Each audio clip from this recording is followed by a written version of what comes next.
So I was basically inspired to do this video after Bunty came with yet again bashing, the youth.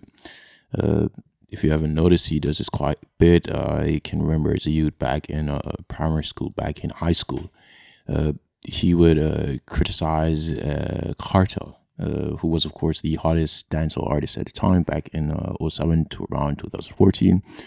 Uh, yeah, I know they were friends and all, but back then, particularly in the period prior to Carter's imprisonment, he was one of Carter's fiercest critics.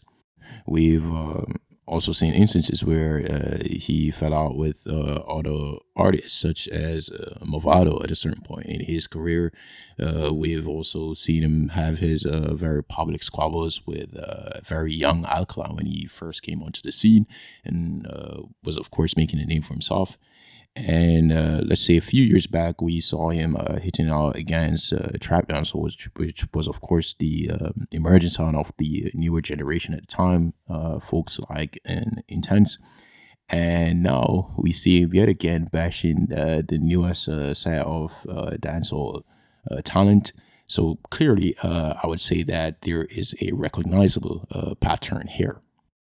Now, I am not saying that younger folks should not be criticized. And in fact, I have seen instances where such criticism was warranted. But for Bunty and folks of that ilk who really still view themselves as these kids' competition, criticism is oftentimes used or rather overused under the guise of wanting the best for dancehall. But we all can see that that is in fact not the case. In my opinion, it is merely a tactic used to down the younger artists, what we Jamaicans would refer to as hold on. Uh, the I would say it is especially, my opinion, it is especially used as a tactic against the younger artists who have not quote unquote bent the knee and kissed the ring. But essentially, my question is, why would someone of the stature of Bunty, someone who has accomplished so much in dancehall, why would someone of that stature be doing something like this? This is exactly what I want to get to in this video. Discussions such as the one that I'm about to embark on. They are hardly had in a cultural discourse. They're usually neglected and avoided, not just locally, but overseas as well. So we're often subjected to imagery that would suggest that fame is all glamorous with very few drawbacks.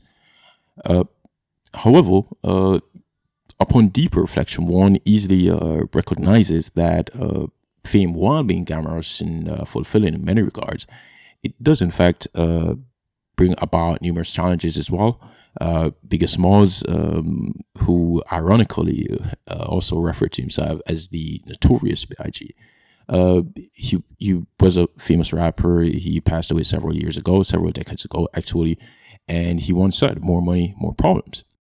Now, with fame, you are expected to purchase a bigger car.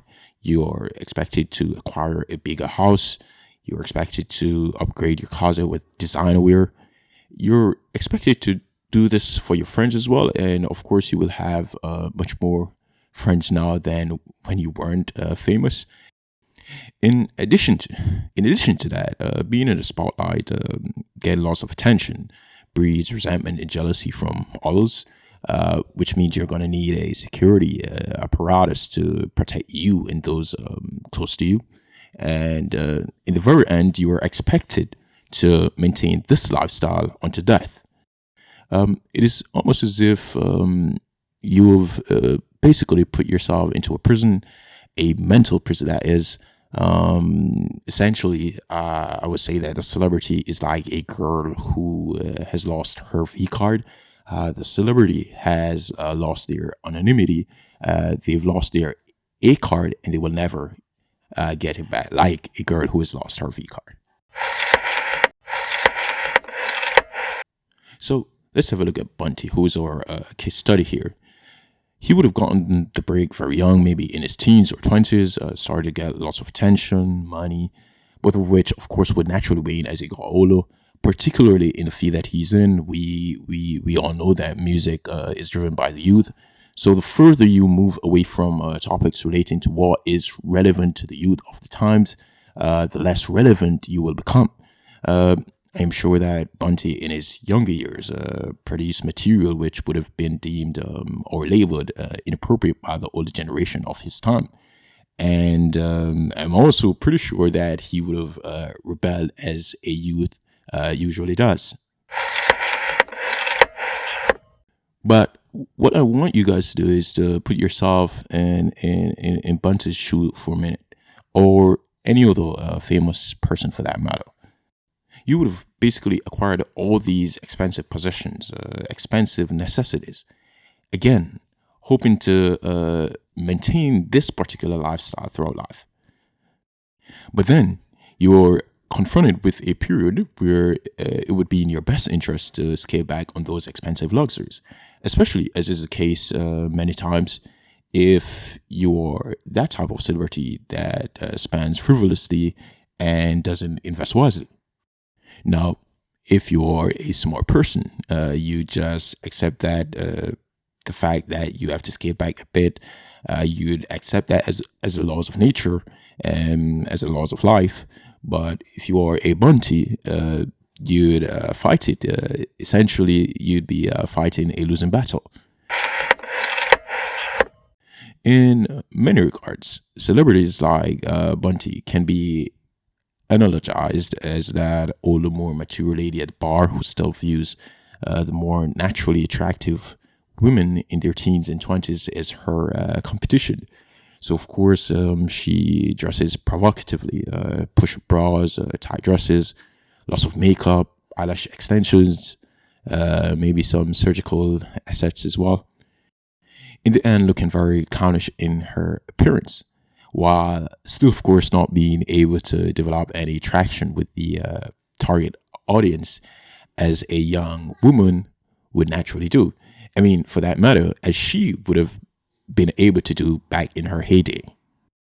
So, what often results is criticism of that younger lady. And of course, this criticism is rooted in resentment, as we were seeing here with Killa.